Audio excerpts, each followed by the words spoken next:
अब shorts creators भी YouTube partner program में शामिल होकर कमाई कर सकते हैं। चलिए जानते हैं कि शॉर्ट्स क्रिएटर्स YPP में कैसे शामिल हो सकते हैं और शॉर्ट्स पर दिखने वाले विज्ञापनों से जो रेवेन्यू होती है उसे कैसे बांटा जाता है। इस वीडियो में हम ये भी जानेंगे कि अपनी शॉर्ट्स परफॉर्मेंस और कमाई को कैसे देखा जा सकता है। सबसे पहले जानते हैं कि shorts creators YouTube partner program में कैसे शामिल हो सकते हैं। इस प्रोग्राम में आवेदन करने के लिए जरूरी है कि शॉर्ट्स क्रिएटर के चैनल पर कम से कम 1000 सदस्य हों और साथ ही सार्वजनिक तौर पर दिखने वाले उनके शॉर्ट वीडियो को पिछले 90 दिनों में 1 करोड़ मान्य व्यू मिले हों।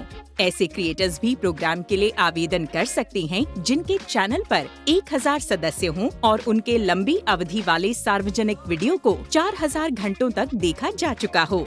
ये भी जरूरी है कि आपके कंटेंट को YouTube की उन नीतियों का भी पालन करना चाहिए जो ओरिजिनल कंटेंट के लिए बनी है। यानी आपने जो कंटेंट अपलोड किया है वो आपका ही कंटेंट है, किसी और का नहीं। YouTube ऐसे ओरिजिनल कंटेंट को पुरस्कृत करना चाहता है जो दर्शकों के लिए कुछ नया या दिलचस्प दिखाता है। मान लें कि आपने रीमिक्स टूल से किसी ऐसे कंटेंट को रीमिक्स किया है जो आपका ओरिजिनल कंटेंट नहीं है, लेकिन आपने उसमें कुछ मजेदार, नई या दिलचस्प चीज जोड़ दी है, तो इसका मतलब हुआ कि आपने उसे पूरे तरीके से बदल दिया है। दूसरे शब्दों में कहें तो किसी दूसरे क्रिएटर का कंटेंट इस्तेमाल किया जा सकता है।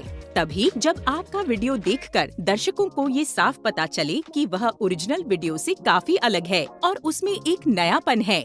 अब हम आपको बताएंगे कि शॉर्ट्स पर दिखने वाले विज्ञापनों से रेवेन्यू को कैसे बांटा जाता है। शॉर्ट्स के लिए रेवेन्यू के बंटवारे का एक खास मॉडल बनाया गया है। ये इन 4 स्टेप में काम करता है। सबसे पहले शॉर्ट्स फीड में दिखने वाले विज्ञापनों से रेवेन्यू को जोड़ा जाता है। हर महीने शॉर्ट्स फीड में अलग अलग शॉर्ट वीडियो के बीच दिखने वाले विज्ञापनों से आने वाले रेवेन्यू को एक साथ जोड़ा जाता है। ये रेवेन्यू 2 कामों में इस्तेमाल होती है। पहला, उन क्रिएटर्स को पुरस्कृत करने के लिए जो कमाई करने की जरूरी शर्तें पूरी करते हैं, और दूसरा, म्यूजिक का लाइसेंस खरीदने में हुए खर्च को कवर करने में। इसके बाद क्रिएटर पूल को कैलकुलेट किया जाता है। शॉर्ट्स फीड में दिखने वाले विज्ञापनों से हुई कुल रेवेन्यू का एक हिस्सा क्रिएटर पूल को बांट दिया जाएगा। ये हिस्सा क्रिएटर के शॉर्ट वीडियो पर मिले व्यू और उसमें इस्तेमाल किए गए म्यूजिक के आधार पर तय किया जाता है। अगर कोई क्रिएटर अपने शॉर्ट वीडियो में म्यूजिक नहीं इस्तेमाल करता है तो उस वीडियो के व्यू से हुई सारी रेवेन्यू को क्रिएटर पूल में जोड़ दिया जाता है। अगर कोई क्रिएटर अपने शॉर्ट वीडियो में म्यूजिक इस्तेमाल करता है तो उस वीडियो के व्यू से हुई रेवेन्यू को क्रिएटर पूल और म्यूजिक पार्टनर के बीच बांट दिया जाता है। म्यूजिक पार्टनर को कमाई में से कितना हिस्सा मिलेगा ये इस बात से तय होता है कि उनके कितने ट्रैक इस्तेमाल किए गए हैं। उदाहरण के लिए, अगर किसी शॉर्ट वीडियो में एक ट्रैक इस्तेमाल किया गया है तो उससे होने वाली रेवेन्यू का आधा हिस्सा क्रिएटर पूल में जाएगा और बचा हुआ आधा हिस्सा म्यूजिक का लाइसेंस खरीदने में इस्तेमाल किया जाएगा। अगर किसी शॉर्ट वीडियो में 2 ट्रैक इस्तेमाल किए गए हैं तो उससे होने वाली रेवेन्यू का 1/3 हिस्सा या 1/3 हिस्सा क्रिएटर पूल में जाएगा और बचा हुआ 2/3 या 2/3 हिस्सा म्यूजिक का लाइसेंस खरीदने में इस्तेमाल किया जाएगा। फिर क्रिएटर पूल को क्रिएटर्स के लिए बांट दिया जाता है। हर देश के लिए बने क्रिएटर पूल से हम शॉर्ट वीडियो से कमाई करने वाले क्रिएटर्स की एक रकम को आवंटित करते हैं। ये रकम इस आधार पर तय होती है कि क्रिएटर पूल में शॉर्ट वीडियो पर मिले कुल व्यू का कितना हिस्सा उस क्रिएटर के बनाए गए कंटेंट से आया है। जैसे मान लें कि कमाई कर रहे सभी क्रिएटर्स के शॉर्ट वीडियो पर कुल जितने व्यू आए हैं उनमें से 5% व्यू आपके कंटेंट से मिले हैं। ऐसे में क्रिएटर पूल की पूरी रकम का 5% हिस्सा आपको आवंटित किया जाएगा। इस बात से कोई फर्क नहीं पड़ेगा कि आपने वीडियो में म्यूजिक इस्तेमाल किया है या नहीं। और आखिर में शॉर्ट से हुई रेवेन्यू का बंटवारा लागू किया जाता है, यानी कि कमाई करने वाले क्रिएटर्स को जितनी रकम शॉर्ट्स रेवेन्यू से आवंटित की गई थी उसमें से वे 45% हिस्सा अपने पास रखेंगे। जैसे अगर क्रिएटर पूल में आपको $1000 आवंटित किया गया है तो आपको $450 रखने को मिलेंगे। रिकैप करने के लिए, शॉर्ट्स के लिए रेवेन्यू के बंटवारे के ये 4 स्टेप हैं। शॉर्ट्स फीड में दिखने वाले विज्ञापनों से रेवेन्यू को जोड़ा जाता है।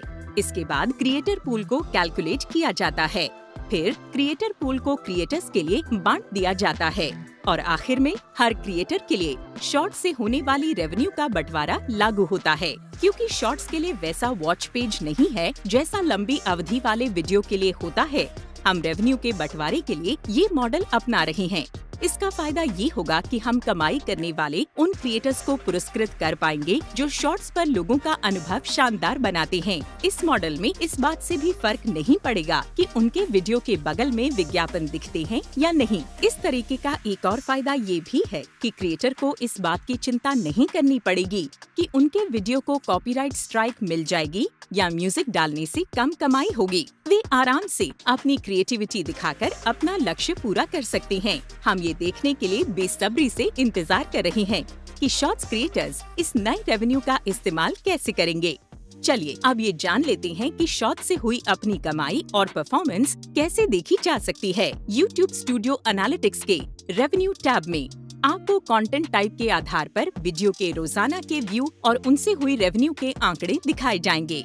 इसके अलावा how you make money card या आपकी कमाई कैसे हुई है कार्ड से आपको डिटेल में पता चल सकता है कि आपने शॉर्ट वीडियो या लाइव कंटेंट से कितनी कमाई की है।